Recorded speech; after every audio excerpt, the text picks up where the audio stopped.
Hello and welcome to the devotion for Wednesday, April the 9th, entitled ZEAL. Now, zeal is an interesting word.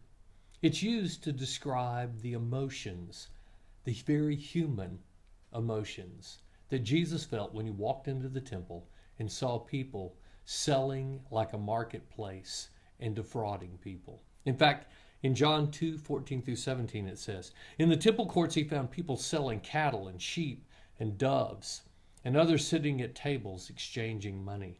So he made a whip out of cords, and he drove all from the temple courts, both sheep and cattle. He scattered the coins of the money changers and overturned their tables. Those who sold doves, he said, 'Get out of here. Stop turning my Father's house into a marketplace.'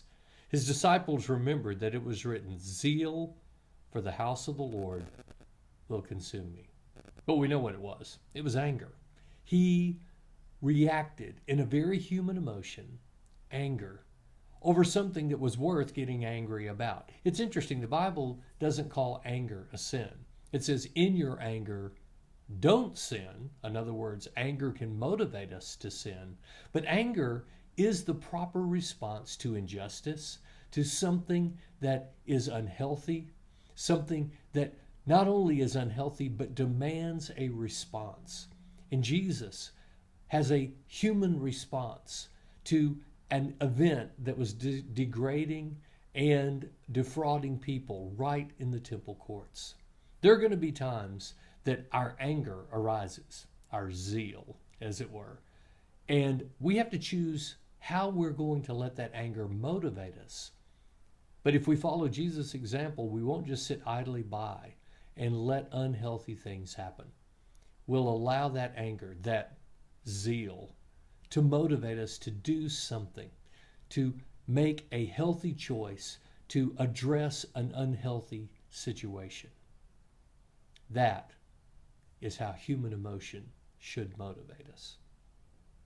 So let's pray. Father, Lord, it's easy to get angry, and most of the time what we do with our anger is not very productive.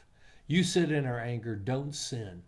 Choose how to vent that anger in a way that shows truth and justice, in a way that points out areas that are unhealthy and demands a healthy response. Father, as I look at Jesus, he drove out everything that was unhealthy, and the people that were defrauding, he flipped their tables. And Lord, all of that looks pretty aggressive.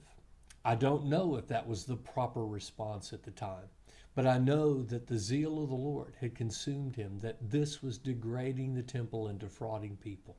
Lord, help us to not sit idly by when things create that anger response. Lord, give us the wisdom to do what is healthy in an unhealthy situation, and help us to make good choices.